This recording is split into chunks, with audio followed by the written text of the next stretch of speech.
Jika sebelumnya masyarakat dihebohkan kasus Crazy Rich muda yang beraup kekayaan dari tipu-tipu investasi ilegal, kini masyarakat kembali dibuat tercengang oleh kasus polisi miliarder di Kalimantan Utara. Bribtu Hasbudi, sang polisi tajir itu, punya tambang emas serta belasan kapal cepat. Ternyata belakangan terbongkar, Bribtu Hasbudi diduga menjalankan bisnis terlarang. Tambang emasnya tak berizin alias ilegal. Ia juga disinyalir menyelundupkan narkotika dengan kedok impor pakaian bekas. Bersama saya Vena Kita, Anda menyaksikan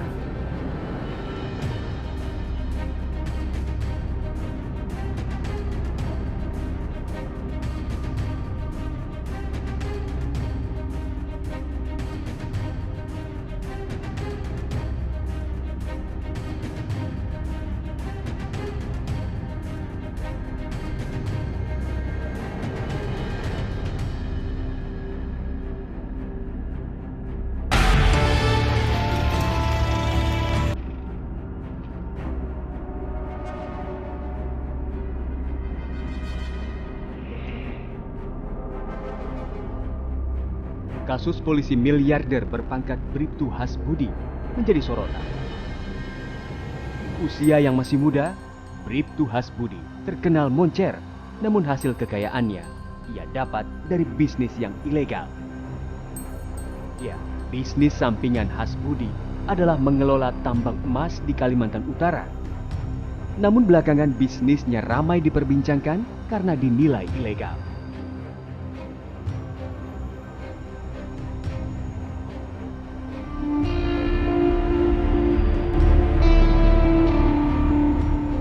Tak hanya tambang emas yang membuat kekayaan Hasbudi melejit selama kurun waktu 2 tahun. Ternyata, ia juga melakukan impor baju bekas secara ilegal yang disinyalir menjadi kedok masuknya sabu ke daerah Kalimantan Utara dan sekitarnya. Polda Kalimantan Utara menyita 17 peti kemas yang berisi baju bekas. Petugas kepolisian bersama dengan Bea Cukai Tarakan harus memeriksa dengan teliti ratusan bal baju bekas yang terbungkus rapi ini. Kuat dugaan terdapat narkoba jadi sabu di dalamnya. Polisi juga mengamankan 2 truk kontainer milik Hasbudi serta 11 unit kapal cepat yang digunakan sebagai alat penunjang dalam menjalankan bisnis ilegalnya. Ada upaya untuk menghilangkan barang bukti dan menghalangi penyidikan. Sehingga kita lakukan upaya penangkapan untuk mempercepat atau mencegah adanya barang bukti yang coba untuk dihilangkan. Nah, hasil temuan hari ini kita menemukan beberapa dokumen usaha-usaha ilegal yang bersangkutan, termasuk tambang emas, kemudian baju bekas, dan data-data aliran keuangan yang bersangkutan kepada pihak-pihak tertentu. Nah, dari data tersebut kita juga telah menyegel 1 unit rumah yang dari data tersebut rumah ini dibangun untuk pejabat tertentu, sehingga potensi juga kita akan jerat dengan pasal TPPU terkait dengan temuan hasil penggeledahan.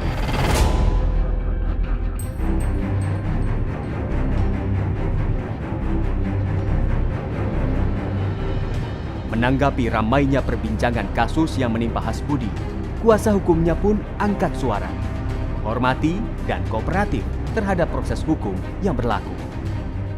Klien kami cukup kooperatif untuk memberikan jawaban terhadap apa yang ditanyakan.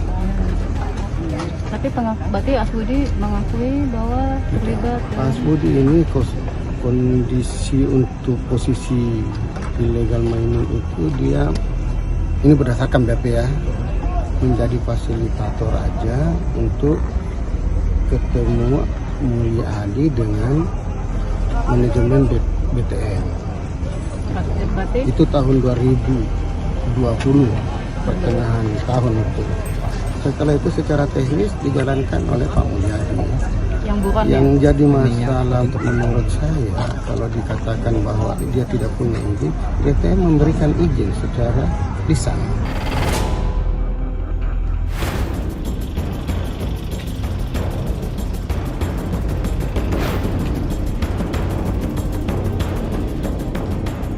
Kini Bribtu Hasbudi bersama 4 rekannya telah dijadikan tersangka atas berbagai bisnis terlarang itu. Namun satu rekan HSB yang merupakan tangan kanannya juga masih diburu polisi karena lolos dalam penyergapan. Polda Kalimantan Utara terus mengembangkan kasus Hasbudi. Jika terbukti ada pejabat atau oknum lain yang menerima, akan diproses dan ditindak tegas. Kita juga masih melakukan pendalaman ya. Kalau kita tidak mau berasumsi seperti apa, ada suara-suara demikian, tapi kita juga buktikan. Jadi persoalannya bukan masalah itu, tapi persoalannya ketika siapapun terlibat masalah pidana, disiplin dan apalagi kode etik, itu ada aturan yang mengatur semua anggota Polri. Dan itu harus diterapkan terhadap semua para pidana dan tersangka pidana. Dan ini juga pasti berpengaruh terhadap karir bersangkutan. Ya. Maka akan seperti itu, kalau memang memungkinkan harus seperti dilakukan pemberhentian terhormat, ya tentunya akan dilakukan.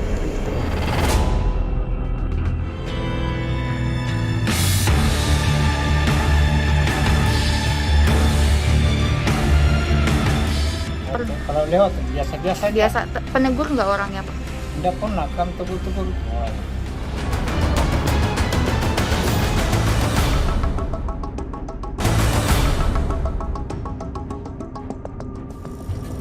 Seorang polisi memiliki kekayaan melimpah di usia muda bukanlah suatu larangan.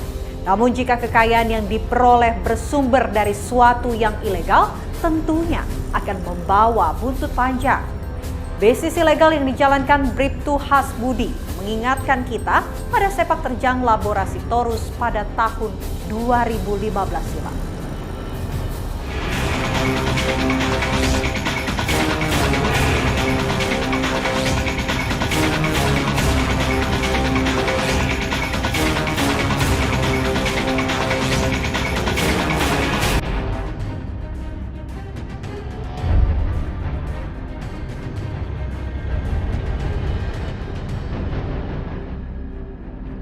Mencuatnya kasus polisi miliarder Bribtu Hasbudi yang tersangkut kasus tambang ilegal dan impor baju bekas ilegal mengejutkan masyarakat sekitar tempat ia tinggal di Jalan Mula Warman, Gang Tambak, Kelurahan Karanganyar Pantai, Tarakan Barat. Hasbudi baru menempati rumah barunya sekitar 1 tahun. Warga pun baru mengetahui bahwa Hasbudi terlibat kasus tambang ilegal setelah Polda Kalimantan Utara melakukan penggeledahan di rumahnya. Kalau dibilang tahu ya tahu lah, karena kemarin tidak akan berjalan penggeledahan di rumahnya kalau saya tidak ada. Oh, jadi ikut kemarin Pak ya, jadi saksi Pak ya? Nah, saya jadi saksi kemarin, cuma dengan yang dilampirkan surat dari bagian Dirjen Reskrim ya, saya lupa apa namanya. Dia kelihatan saja ilegal Ya, ilegal mining Pak ya, tambang. Mining itu aja, atas itu aja untuk penggeledahan rumahnya, kalau yang lain-lain tidak ada. Bukan Ya, ada orangnya baik sebenarnya. Katanya kan sering bagi-bagi juga tuh Pak, bagi-bagi makanan. Iya, ya, maksudnya kalau kemarin dorong bilang lebaran haji ada juga dia bagi daging itu korban kan untuk warga. Orangnya sebenarnya baik orangnya. Iya, tidak, cuma namanya kita manusia pasti berbeda-beda ya kan. Iya, pandangan. Ya. Kalau pandangan saya beliau itu baik aja ke masyarakat, tidak selalu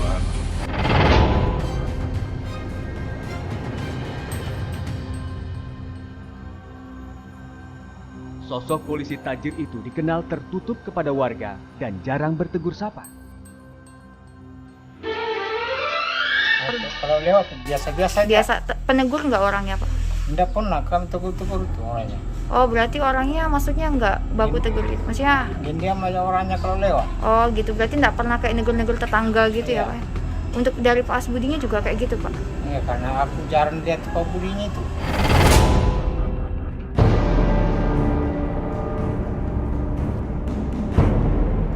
Koordinasi dengan Mabes Polri juga telah dilakukan, serta telah meminta bantuan KPK untuk menelusuri aliran dana dari bisnis ilegal yang dijalankan Bribtu Hasbudi.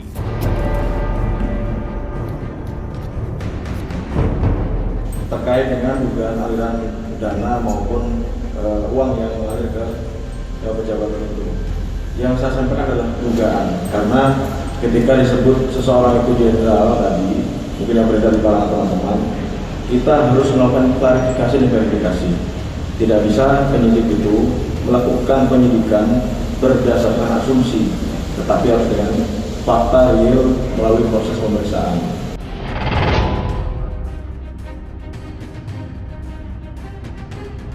Bisnis ilegal yang dijalankan Bribtu Hasbudi mengingatkan kita pada sepak terjang Labora Sitorus yang mencuri perhatian masyarakat pada tahun 2015 silam.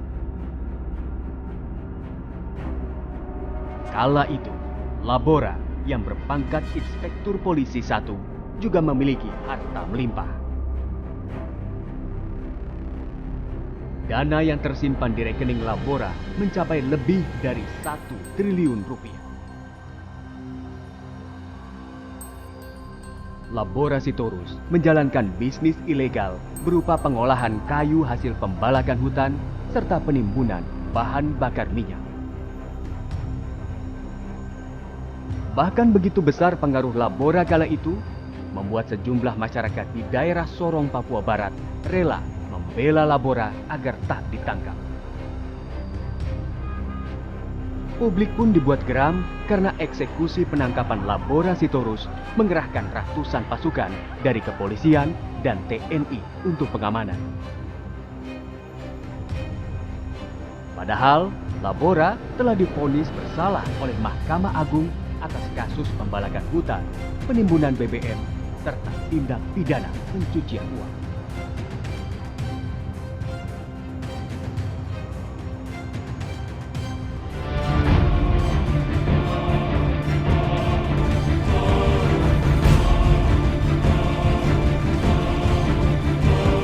Terapkan tindak pidana pencucian uang, tracing aliran dana.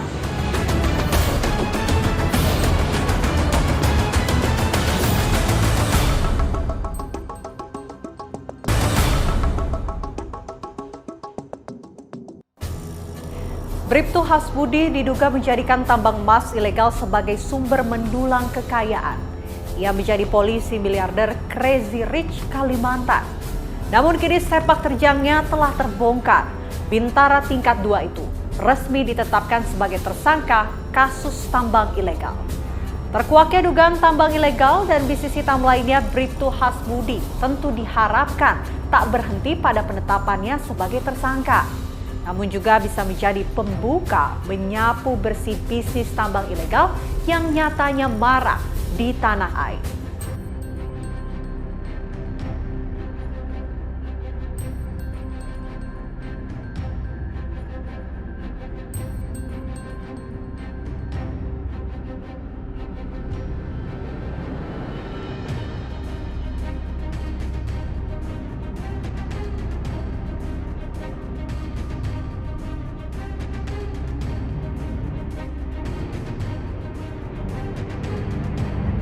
Hasbudi, oknum polisi berpangkat Brigadir Polisi 1 atau Bribtu yang bertugas di Pol Airut Polda Kalimantan Utara, menjadi sorotan.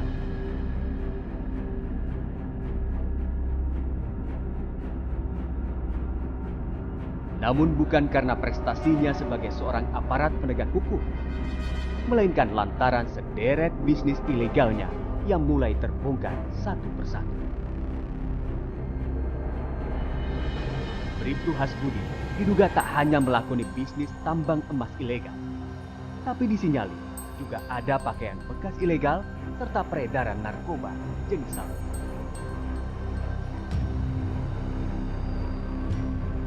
Diduga dari hasil bisnis haram itu, Bribtu Hasbudi mendulang harta kekayaan berlimpah.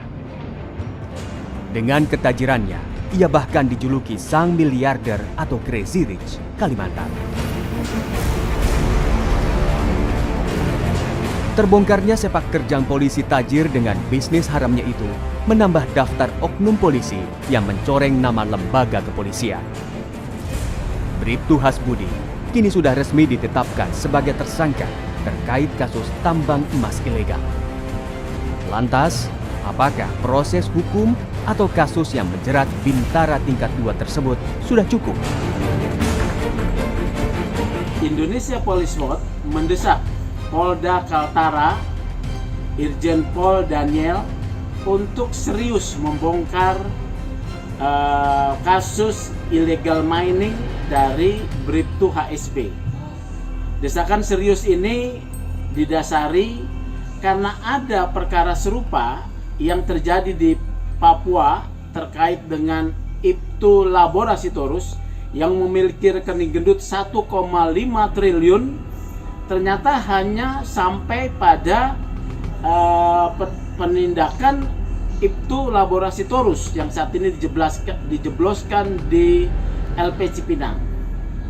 Padahal IPW memiliki catatan 33 aliran rekening kepada pejabat kepolisian saat itu.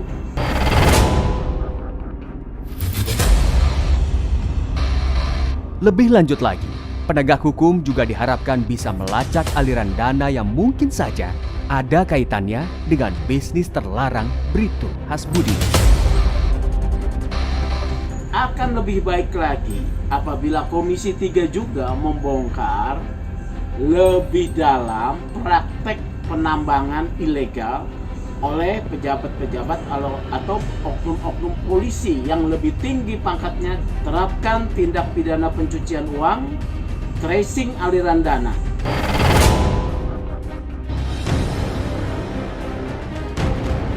Sebagai seorang polisi, aparat penegak hukum semestinya Bribtu Hasbudi menjadi garda depan menyapu bersih eksploitasi sumber daya ilegal di tanah air.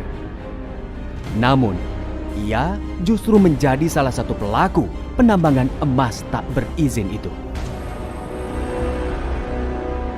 Dan kasus seperti ini terus-menerus terjadi. Yang pertama, ada banyak sekali kepentingan yang turut bermain di dalamnya, stakeholder yang turut bermain di dalamnya, kepentingan dan keserakahan untuk upaya mengeksploitasi sumber daya alam tanpa kemudian memikirkan dampak lanjutan dari situasi eksploitasi tersebut. Yang kedua, pengambil alihan kewenangan pertambangan ke pusat itu menghilangkan banyak kewenangan di daerah, menyebabkan kemudian kepala daerah merasa bahwa urusan pertambangan bukan lagi menjadi urusan mereka.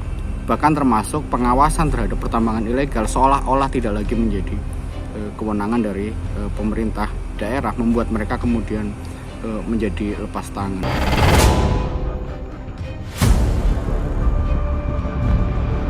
Walhi juga mengingatkan bahwa dampak jangka panjang kegiatan tambang ilegal yang berbahaya bagi lingkungan dan masyarakat sekitar. Perubahan bentang alam akibat ekspansi pertambangan itu akan menurunkan nilai ekosistem dari wilayah tersebut, yang pada gilirannya akan mempengaruhi kehidupan manusia yang ada di sana. Yang kedua, dari penggunaan senyawa kimia di pertambangan itu, penggunaan merkuri atau sianida untuk pertambangan dalam jangka panjang, ketika manusia terpapar terus-menerus merkuri dan sianida baik di dalam tanah maupun di dalam air yang mereka konsumsi, pasti akan kemudian mempengaruhi organ di dalam tubuhnya. Dalam jangka panjang dia akan memberikan berbagai macam kerusakan di dalam tubuh.